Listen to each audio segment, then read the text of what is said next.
Going on, everybody? Welcome back to the channel. Thanks for deciding to tune back in. Talk some more hoops with me tonight as we talk Miami Heat basketball. It's Khalid here with you, and we're talking Orlando Magic face-off back at the Kaseya Center. The Miami Heat coming back for their West Coast trip. They look to see if they can stall off the Orlando Magic from getting the full regular season sweep against them. So let's see how it fared off tonight.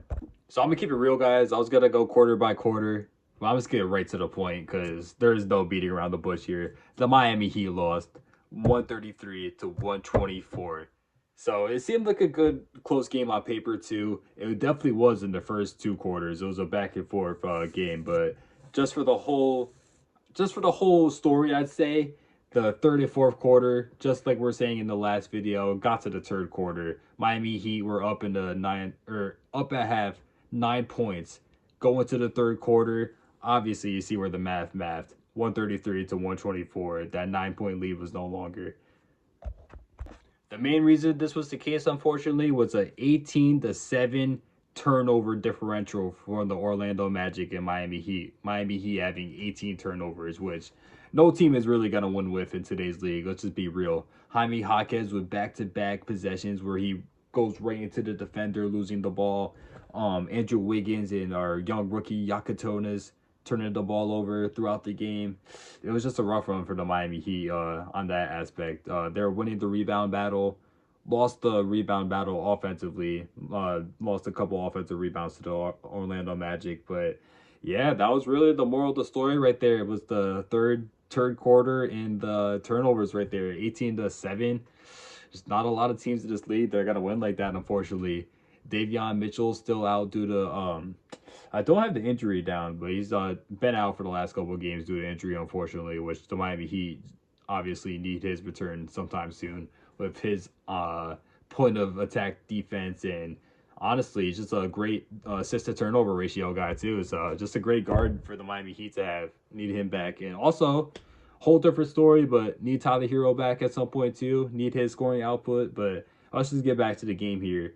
Norman Powell was getting straight to the buckets early on for the Miami Heat side. Bam Adebayo was. But let's talk about the main guy from the Miami Heat side. Simone Fontecchio off the bench. The Italian bucket finished with 23 points, 7 for 11 shooting, 6 for 9 from 3 coming off the bench. He really wanted that one tonight. Miami Heat MVP, no doubt. But let's talk about the Orlando side. Let's talk about the real winners here. Paolo Banchero finished with 31 points, 12 rebounds, 11 for 23, but his impact was well felt throughout the game, honestly, especially in the second half. He did miss a couple lates here and there early on throughout the game. You're wondering if he was truly going to be there tonight, but he obviously finished with the numbers. Desmond Bane, 23-point game, 3 for 6 from 3. What a game from Desmond. Miami Heat killer for Orlando, obviously, this year. Hate to have him over there on the East now, besides having him on the Grizzlies, because he used to be a Heat killer over at the Grizzlies now too. So having him over here in our conference, definitely not a welcome sight, but it is what it is. Anthony Black, definitely the real MVP or over for Orlando tonight. Finished with 26 points, 7 rebounds, 5 assists, 4 steals, 2 blocks. So a total of 6 stocks for the guy. You just saw him from the start to the end coming out the gates, Anthony Black, this game, whether it came to steals, whether it came to mixing up Nikola Jovic, having our, can't even call him our young guy anymore. He is still my age, but dude has a full NBA contract and has been in the league multiple amount of years, but still, nevertheless, had Nikola Jovic looking like a rookie out there, the way he was mixing them up for his step back threes. Had one shot where he goes splits guys, goes up for the layup, actually went for the euro, put up the layup, then he puts it back. So the dude was just playing out of this world today. Tip of the cap to Anthony Black, not gonna lie to you. But besides Simone Fontecchio, Wiggins was a good contributor for the Heat today with 6 for 11, 16 points for Wiggins. Bam Adebayo with a 21 point, 12 rebound, 7 assist game. Could feel his presence throughout the game a little bit more, let me say. The Wendell Carter and Jonathan Isaac matchup, like I was saying, was fun to watch, but I feel like you definitely could have felt that Bam impact more throughout the game. Definitely, I felt like. I'm just gonna keep this more Miami orientated since this is what the channel has been off the gates, honestly, so far. So let's just get into the Khalil Ware thing too.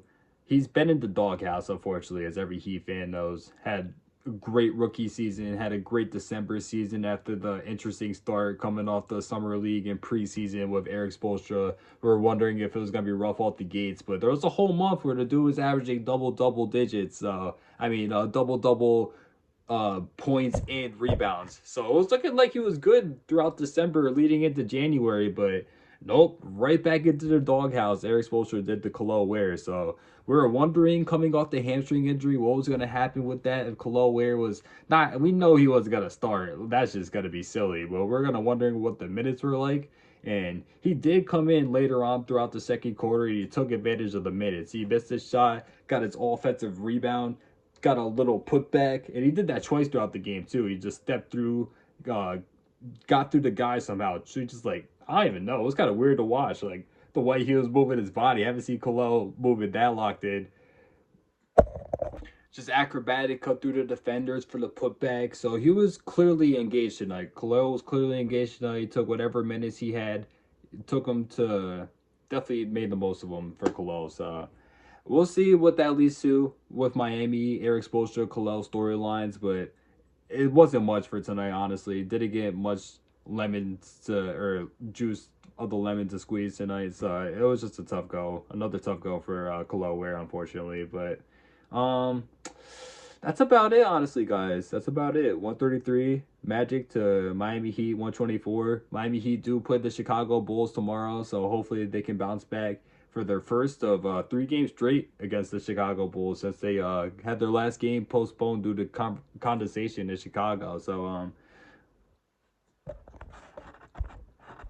sorry about that. Hopefully that didn't mess up the video, but something popped up on my phone, kind of distracted me. But let me not finish this video with saying once again another forgettable game from Nikola Jovic. Oh man, tough to see. So hopefully Jovic can start stringing together some real consistent games, more than just 2 good ones every now and then. Because with the contract we gave him, we're gonna need a little more than that. But like we're saying, Heat play again against the Bulls tomorrow.